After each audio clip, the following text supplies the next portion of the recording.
Bueno,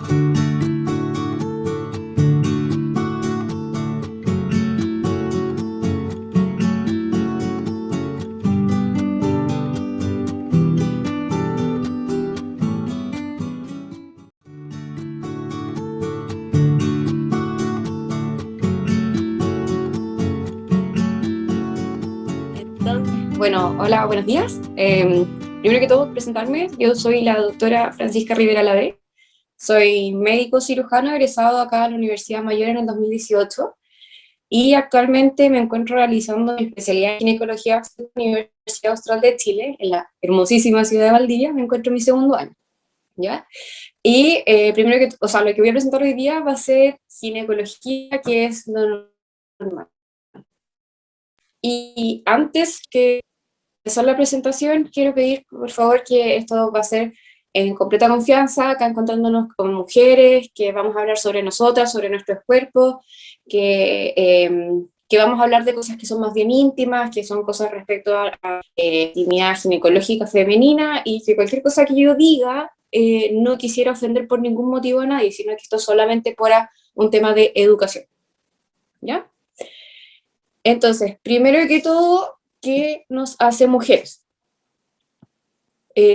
Es una difícil pregunta en la actualidad porque no es lo mismo ser mujer ahora en el siglo XXI de lo que solía ser mujer quizás en el 1500 o antiguamente. Nos encontramos con problemas primero que todo respecto a la ideología de género, si naciste hombre, naciste mujer, además que actualmente nos encontramos, por ejemplo, cirugías donde quizás nos sacan el útero, nos sacan, por ejemplo, del cuello del útero, nos sacan los ovarios y nos terminamos finalmente preguntando qué nos hace a nosotras mujeres. Pero desde el punto de vista genético, por decirlo de cierta manera, el nacer mujer es cuando nosotras nacemos con la genética, con los cromosomas sexuales femeninos, que son los XX, ¿ya? Si nosotros nacemos con eso, genéticamente hablando, somos mujeres pese a lo que pueda pasar, ¿ya? Y les voy a mostrar también un poquitito de fotos como para mostrarle qué es lo que, entre comillas, cualquier mujer debiese tener desde el punto de vista anatómico, ¿ya?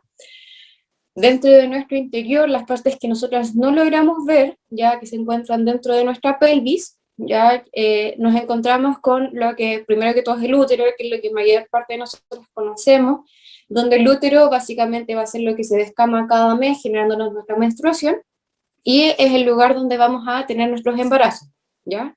Además tenemos los ovarios, que vamos a tener dos, que son los que van a producir las hormonas sexuales femeninas, que son el estrógeno y la progesterona. Vamos a tener las trompas de falopio, que su rol en realidad es que cuando el ovario ovula, va a llevar esta célula hacia el útero para que nos podamos quedar embarazadas. Tenemos el cuello del útero y tenemos la vagina, ¿ya? Y desde el punto de vista externo, lo que nos hace ser mujer es la presencia de una vulva, ¿ya? La vulva va a tener primero que todo el monte de Venus en la parte superior, ¿ya? Que es con la que se muestra ahí con un poquitito de pelitos, ¿ya? Vamos a tener los labios mayores, los labios menores, ¿ya? Vamos a tener lo que es el clítoris, vamos a tener la uretra, que es por donde hacemos pipí, ¿ya? La vagina, que es como lo que más típicamente relacionamos con el ser mujer, y bueno, el ano, que eso en realidad lo tienen tanto hombres como mujeres, ¿ya? Luego, nosotros a lo largo vamos a tener distintas etapas en nuestra vida, y aquí les quise mencionar todas, y voy a hablar sobre normalidad y anormalidad en todas, porque quizás actualmente la mayor parte de nosotros nos encontramos tanto en la edad fértil como en la menopausia, por ejemplo, pero aún así quizás conocemos, tenemos hijas, tenemos nietas, tenemos sobrinas, o la hija de nuestra amiga, que de repente puede ser que veamos algo y encontremos que quizás no es normal, pero nos cabe la duda. Y bueno, esto también como para dar un poquitito de orientación de repente, para saber cuándo consultar, cuándo no. Las distintas vías básicas son la etapa fetal, que es antes de que nazcamos, y es donde se van a desarrollar nuestros órganos femeninos, ¿ya? Después, desde el momento del nacimiento hasta aproximadamente los 9 años, vamos a encontrarnos en la infancia, que eso es que es previo al desarrollo hormonal sexual, antes de que nuestros ovarios empiecen a funcionar, ¿ya? Luego está la adolescencia, que es cuando va a iniciar el rol de las hormonas, donde ya vamos a tener nuestra primera menstruación, y usualmente entre los 9 y los 16 años.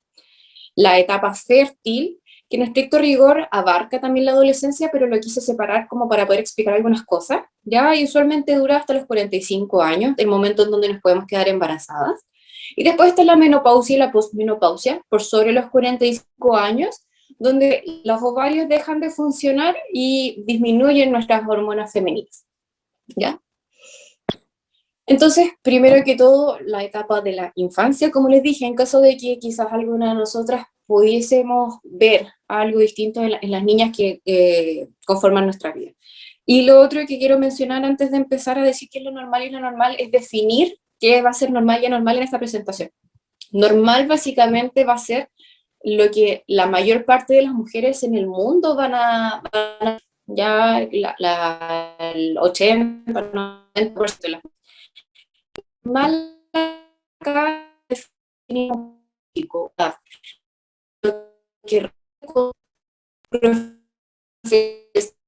corresponde a algo que algún está de definir cuando diga normal o anormal.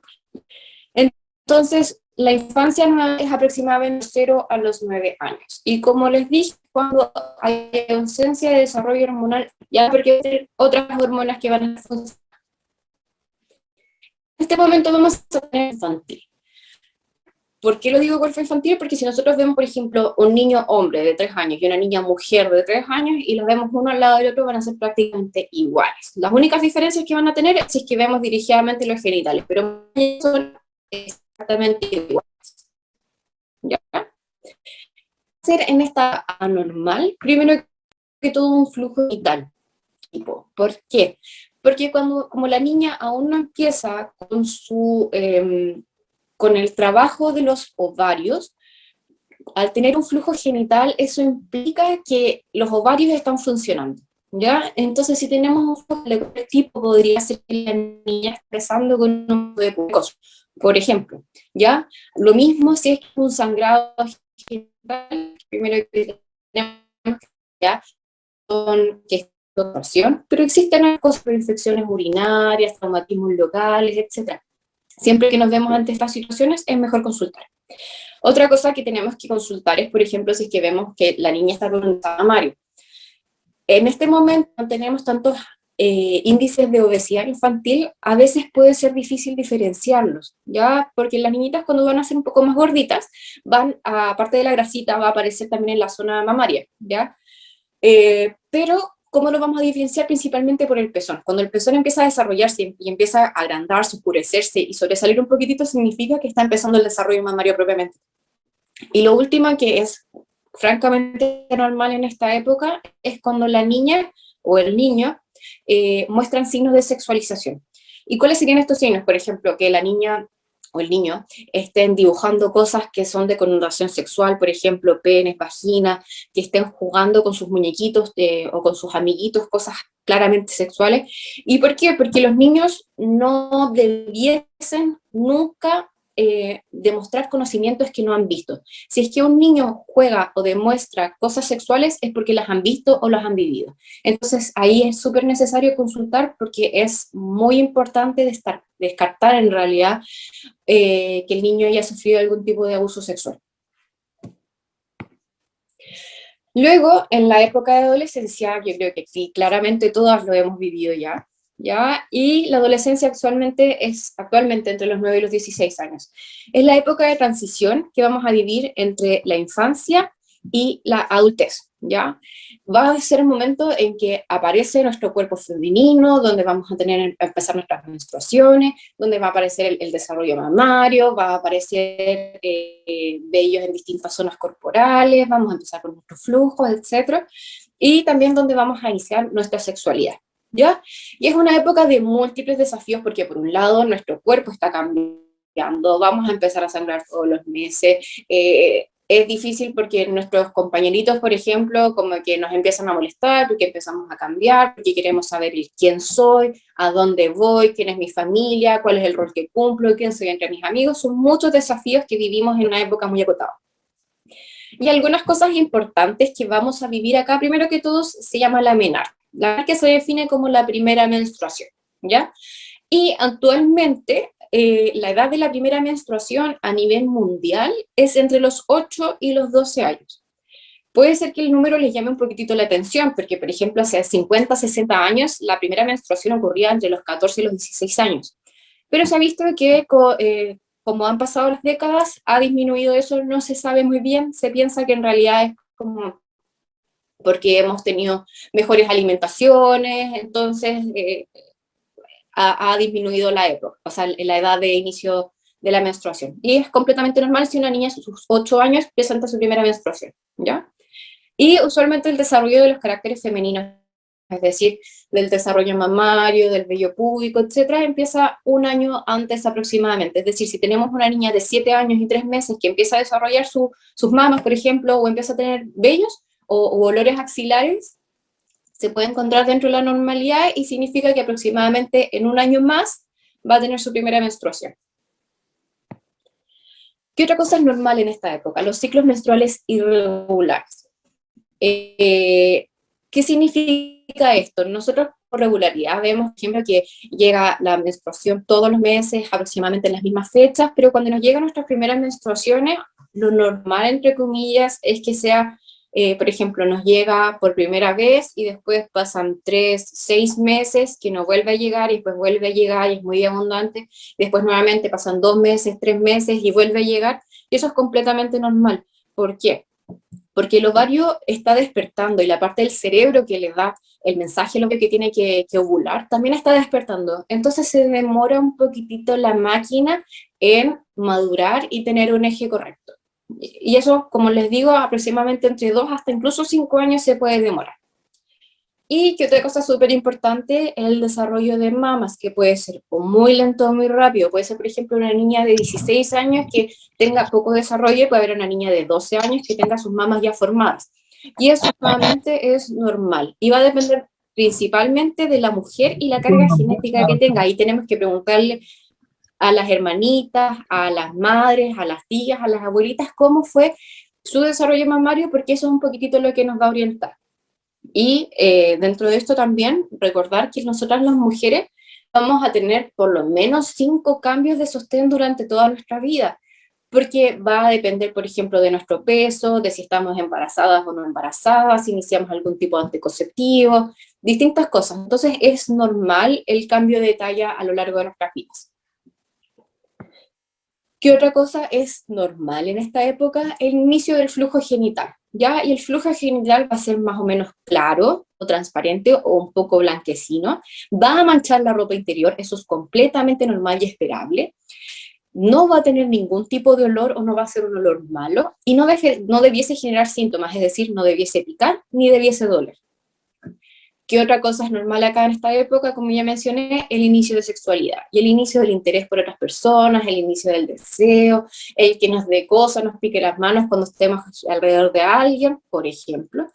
¿Y por qué esto puede ser un problema? Porque lamentablemente aún existe un poco de tabú al respecto, entonces no se les da la educación necesaria a las niñas una vez que empiezan su época de pubertad. ¿Y qué va a generar esto? Actualmente vivimos una época que, entre comillas, es sexualidad libre, que hagan lo que quieran y que nadie les va a decir nada, disfruten todo lo que quieran, pero la sexualidad conlleva riesgos, y conlleva riesgos sobre todo en esta época respecto al embarazo no deseado y las infecciones de transmisión sexual. Entonces es sumamente importante enseñar y educar a nuestras niñas como para poder evitar que tengan algún tipo de problema de esta índole. ¿Qué sería anormal, es decir, patológico? Por ejemplo, es básicamente la primera menstruación antes de los 8 años, ya, o apareciendo en desarrollo mamario, vellos genitales, olor axilares, etc. ¿Y por qué esto es anormal? Porque en el momento que nos llega nuestra primera menstruación, empieza a correr un cronómetro así. Y la niña no va a crecer lo mucho que debiese crecer, va a quedar estancada en su talla. Y a los 8 años medimos con suerte 1,50 m, entonces va a ser una niña que no va a llegar a su target de talla. Y lo otro es que a medida que vivimos más años bajo las hormonas femeninas, es decir, el estrógeno y la progesterona, corremos mayores riesgos a futuro, tales por ejemplo como cáncer de endometrio, cáncer de mama, etc. Entonces es ideal que la menstruación o la menarquia sea a las edades indicadas, ¿ya? ¿Qué otra cosa es anormal en esta época? Por ejemplo, que hemos llegado a los 14 años y aún no tengamos nuestra primera menstruación. A los 14 años, si es que tenemos un cuerpo, entre comillas, femenino, es decir, desarrollo mamario o de vello, y a los 16 años, si es que no nos ha llegado la regla y tampoco hemos desarrollado nuestro cuerpo femenino. La normalidad en la adolescencia, primero que todo, va a ser la pubertad precoz, ¿ya? Si es que vemos que a una niña menor de 8 años le llega su primera menstruación o empieza también con un desarrollo de sus caracteres femeninos, puede ser que nos encontremos hasta ante un diagnóstico de pubertad precoz, ¿ya? Y es súper importante consultar lo más rápidamente posible con algún médico especialista, porque en el momento que nos llega nuestra primera menstruación, empieza a cortar el reloj, ¿ya? Y usualmente a los 8 años nosotros vamos a medir con suerte 1,50 m, entonces en el momento de la primera menstruación va a disminuir la talla de la niñita. Entonces es importante retrasar un par de años la menstruación para que podamos llegar hasta nuestro máximo potencial de talla. Y además, mientras más años estemos expuestas a las hormonas femeninas, es decir, el estrógeno y la progesterona, nos vamos a ver con riesgos aumentados de algunas enfermedades, tales por ejemplo un cáncer de endometrio, un cáncer de mama. Por eso también es súper importante retrasar lo máximo posible la pubertad hasta las edades normales. Otra anormalidad en esta época es lo que se llama la amenorrea primaria, la ausencia de la primera menstruación. A los 14 años, si es que hemos desarrollado nuestro cuerpo femenino, y a los 16 años, si es que aún nos encontramos con un cuerpo infantilizado, ¿ya? Y otra cosa que es anormal en este momento es el dolor con la menstruación. Muchas veces nos dicen en el colegio que estamos exagerando, que no es tanto, que es normal, y no es así. El dolor con la menstruación siempre es patológico y sobre todo si es que es un dolor muy intenso, que no nos permite levantarnos de la cama, que viene con náuseas, con vómitos, con sensación de desmayo, que no pasa con los analgésicos, es necesario consultar muy precozmente con el médico porque hay manejos para el control del dolor, ¿ya? Y hay que hacer igual un estudio para descartar alguna causa que pudiese estar afectándonos. Luego nos vamos a encontrar en la edad fértil, que básicamente va desde entre los 16 a los 45 años, lo definí así en esta presentación, y nos vamos a encontrar en dos situaciones acá. Una va a ser el embarazo y la otra va a ser el no embarazo. Y para que la presentación tampoco sea tan larga, solamente me voy a enfocar en el no embarazo, ¿ya? Un ciclo menstrual normal, como dije nuevamente, es lo que va a tener la mayor cantidad de mujeres, ¿ya? En relación a la frecuencia, un ciclo normal va a ser el que dura entre 24 y 38 días. Menos que eso va a ser ciclos muy frecuentes y menos que eso van a ser ciclos infrecuentes o llamado la amenorrea, que no nos llega a la menstruación. La duración va a ser normal entre 4 días y medios y 8 días. Más de eso es un sangrado muy prolongado y menos de eso un ciclo acortado. El volumen, pues, se define científicamente como de 5 a 80 ml, pero como para definirlo un poquitito mejor, es un sangrado que ocupa más, por ejemplo, de un paquete de toallitas al ciclo, o que la tenemos que cambiar las toallitas cada 2 horas, o que, por ejemplo, manchamos toda nuestra ropa interior y nuestra ropa también, o que manchamos cama. Eso significa que es un sangrado muy abundante. Irregularidad, básicamente, que nos llegue prácticamente los mismos días de cada mes. Hay una entidad, un síndrome que se llama el sangrado uterino normal, que es muy frecuente en esta ya que se define la frecuencia, ciclos o el volumen. Es un poco difícil definirlos porque cada mujer es distinta, pero básicamente es un sangrado uterino que afecta nuestra calidad de vida, ¿ya? Porque es muy abundante o no tiene ningún tipo de ciclicidad o me llega demasiadas veces al mes o me llega entre medio de mis ciclos, por ejemplo, y va a tener muchas causas distintas. Algunas de las más típicas va a ser, por ejemplo, la presencia de miomas o adenomiosis, que son básicamente unos tumores benignos del útero. Pueden ser alteraciones hormonales, que nuestro eje no está funcionando de la manera correcta, entonces en la comunicación cerebro-ovario no está funcionando bien. Puede ser porque tengamos, por ejemplo, alteraciones de la coagulación, entonces nos está costando un poquitito coagular y por ende dejar de sangrar, y van a existir algunas otras. ¿Y por qué es importante esto? Porque muchas opciones de tratamiento y no es necesario que veamos toda nuestra calidad de vida para cada vez que nos llega la regla, lo que significa que son considerablemente días al mes y días de nuestra vida en total, ¿ya? Las opciones de tratamiento van a depender de la causa principalmente, pero existen hartas líneas. La primera son el uso de antiinflamatorios, que la forma en la que van a actuar es básicamente disminuir, por un lado, el dolor y disminuir el sangrado y los días de sangrado. El uso de anticonceptivos hormonales, porque van a también, de cierta manera, regular nuestro eje y permitir que sangremos menor cantidad y menor cantidad de días también y de manera cíclica. Y, por ejemplo, si es que tenemos miomas, adenomiosis, cosas por el estilo, vamos a también tener el manejo quirúrgico, que idealmente también tiene que ser siempre la última opción, porque la cirugía también conlleva riesgos, pero es una opción. Luego, dentro de lo patológico puede ser un flujo genital distinto de que ya les había dicho. Es decir, por ejemplo, que tome algún color distinto, un color amarillento, un color verdoso, café o blanco. Un flujo, por ejemplo, que sea muy espeso, que tenga un mal olor o que genere algún tipo de ardor o picazón que genera síntomas. Existen muchos diagnósticos diferenciales, algunos que son, por ejemplo,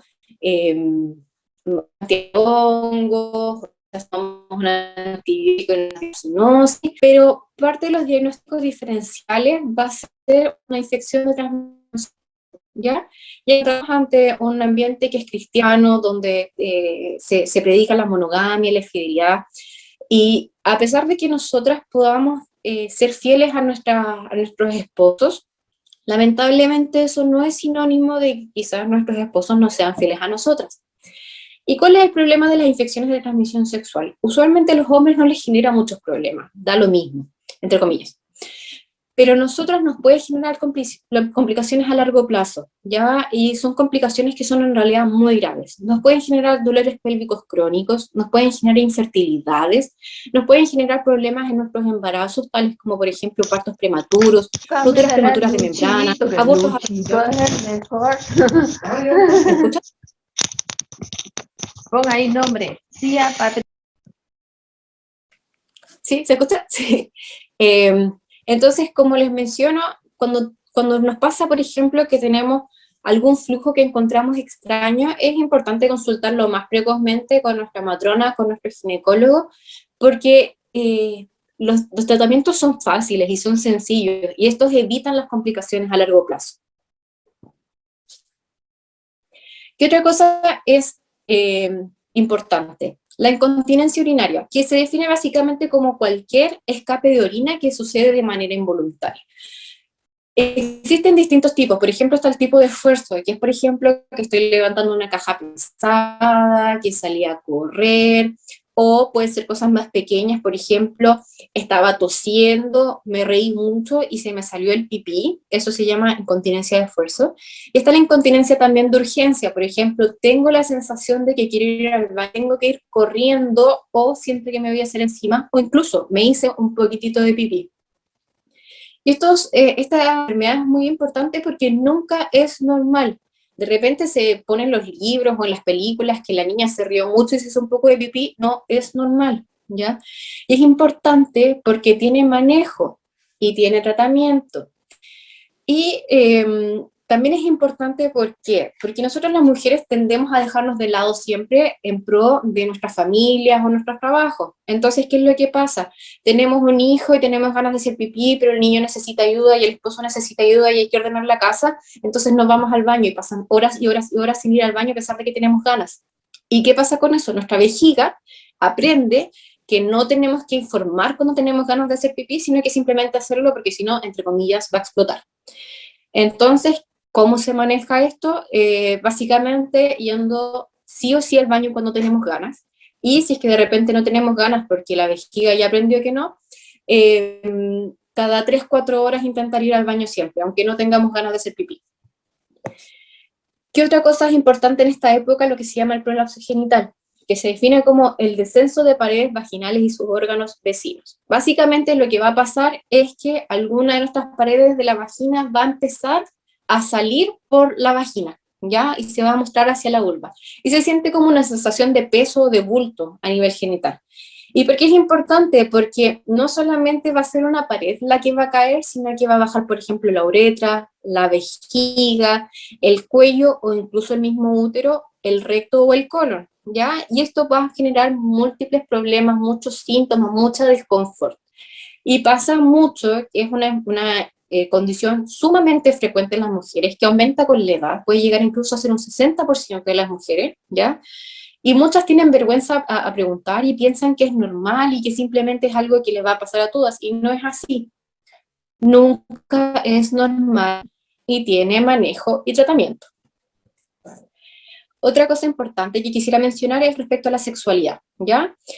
Respecto a esto, por ejemplo, 3 cosas importantes en este ámbito es, por ejemplo, el sangrado. Cada vez que tenemos relaciones sexuales no es normal sangrar con la relación sexual. Tampoco, por ejemplo, es sentir dolor cada vez que tenemos relaciones sexuales, ¿ya? Y lo otro que también es importante es que puede pasar que haya una ausencia de placer con la relación sexual. Dios nos creó con lo que se llama el clítoris, que es una cosa, un órgano en realidad, sumamente inervado, que está hecho exclusivamente para que la mujer sienta placer. Entonces, si cada vez que tiene relaciones con sus parejas, con sus maridos, no tienen placer, es porque se puede hacer algo al respecto y se puede ayudar, ¿ya? Luego, dentro de la menopausia, es básicamente cuando cesa la actividad del ovario y nos deja de llegar la menstruación por un año completo.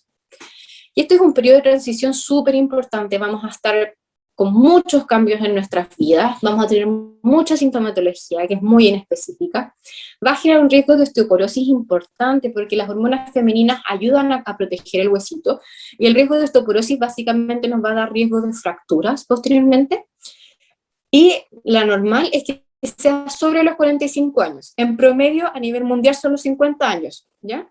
Pero si es que nos deja de llegar la regla por un año, a los, por ejemplo, 35 o 40 años, hay que consultar, porque no es normal y puede ser que nuestros ovarios estén dejando de funcionar antes de tiempo. Y en la época de la menopausia, usualmente altera la calidad de vida y nuevamente hay tratamiento. No es necesario que cambiemos para siempre nuestras formas de vivir. Existe esta escala que es para ver cómo se afecta la calidad de vida en la menopausia. Y la razón por la que la quiero mostrar principalmente es porque les quiero mostrar los síntomas que se mencionan y los que se buscan, ¿ya? Lo más típico que se ve en las películas, por ejemplo, en los libros, son los bochornos, esta sensación de un calor de un segundo a otro que me invade todo el cuerpo y que tengo que sacarme la ropa porque es insoportable. Eso es lo típico, ¿ya? Pero existen otros síntomas, por ejemplo, las molestias al corazón, que siento que el corazón está palpitando muy rápido, se me va a salir, que siento el pecho apretado. Están, por ejemplo, los dolores articulares o a los huesitos o a los músculos, eso también son síntomas de climaterio. Las dificultades en el sueño, por ejemplo, el que me cuesta dormir, el que siento que duerme poco, que cada vez que duermo es un sueño que no es reparador, que al otro día estoy agotada. Un estado de ánimo depresivo, por ejemplo, sentirme deprimida, decaída, triste, que siento que tengo ganas de llorar, que no tengo ganas de vivir, ¿ya? No es necesariamente una depresión, puede ser el inicio de una menopausia. La irritabilidad, me siento tensa, siento que voy a explotar fácilmente, tengo rabia, me siento intolerante a lo que pasa con los demás. Por ejemplo, ansiedad, me siento angustiada, temerosa, inquieta, tengo pánico, me dan crisis de pánico. Tener un cansancio físico y mental, siento que rindo menos, me canso fácil, se me olvida todo, no tengo memoria, no me puedo concentrar. Nuevamente, todo en un contexto de disminución de nuestras hormonas femeninas. Problemas sexuales, por ejemplo, menos ganas de tener relaciones sexuales, menos frecuencia, menos satisfacción. Problemas con la orina, por ejemplo, que empiezas con una incontinencia urinaria en esta época. O, por ejemplo, sequedad vaginal, siento que tengo mis genitales secos, que me molestan, que me arden, que me molestan nuevamente con las relaciones sexuales. todos estos síntomas en relación con nuestro climaterio, ¿ya? Y nuevamente, todo esto tiene manejo, no tenemos por qué pensar que solamente porque ya empezamos con nuestra menopausia, sí o sí, entre comillas, perdimos nuestra mejor época y estoy destinada a sufrir por el resto de mi vida. No es así, podemos generar una buena calidad de vida. Y hablar un poquitito sobre la prevención que va a servir básicamente con todas nuestras etapas de la vida. Primero que todo, mantener un peso adecuado. El peso, cuando está muy elevado, cuando tenemos sobrepeso u obesidad, va, por ejemplo, un desbalance entre meninas, generando, por ejemplo, sangrado uterino anormal, incontinencias urinarias, mayor tendencia al prolapso, por ejemplo. Actividad física, por un lado, nos va a ayudar a mantener un buen peso, pero también va a proteger nuestros músculos, va a proteger nuestros huesos para prevención de osteoporosis, ¿ya? Educación vesical, como les mencioné, intentar siempre ir al baño cada 3 a 4 horas, aunque no tengamos ganas, para que tengamos menos riesgos de incontinencias urinarias, y sobre todo mantener una sexualidad responsable, y ser responsables también con nuestros genitales si es que vemos algún flujo o alguna cosa que se nos está escapando de la normalidad. Y lo último que quería mencionar es la anticoncepción y algunos mitos que me ha tocado escuchar, ¿ya? Existen distintos tipos de anticoncepción, existen los tipos hormonales y los no hormonales. Los no hormonales básicamente son los métodos de barrera, el uso de condón, por ejemplo, las esterilizaciones quirúrgicas. Y están las hormonales, que son las típicas que pensamos en anticoncepción, que es el uso, por ejemplo, de pastillas, de inyecciones, cosas por el estilo. Y algunos mitos que he escuchado es, por ejemplo, que si es que yo tomo pastillas anticonceptivas me voy a volver infértil. Se han hecho muchos estudios y se ha visto que en realidad no generan esto porque las pastillas o cualquier tipo de hormona externa no va a afectar nuestros ovarios, ¿ya? No va a disminuir lo que se llama la reserva ovárica, no nos van a generar infertilidad. Lo que sí tiene que ver es la edad que nosotros tenemos. Muchas veces dejamos de tomar pastillas anticonceptivas cuando deseamos un embarazo, y a veces deseamos el embarazo, entre comillas, muy tarde, sobre los 35 años. Y solamente por un tema de edad podemos tener menor reserva ovárica y por ende menor posibilidad de embarazo. Otra cosa que he escuchado es que no vuelves a tener regla. No, una vez que nosotros dejamos de tomar anticonceptivos, nuestro cuerpo se demora un ratito en liberarse de esto, en la depuración que se llama, pero eventualmente entre 6 meses hasta un año nosotros volvemos a tener nuestros ciclos normales. Que generan menopausia precoz, tampoco es cierto, nuevamente no afecta a los ovarios, por ende no tiene que ver, no tiene ninguna relación con la menopausia precoz. Y otro mito muy frecuente es que aumentan de peso. Las pastillas anticonceptivas no generan ningún tipo de aumento de peso, lo que sí puede generar es un poquitito de ansiedad, y la ansiedad hace que comamos más, pero en sí las pastillas anticonceptivas no aumentan de peso. Y esa sería mi presentación, ¿ya? Muchísimas gracias.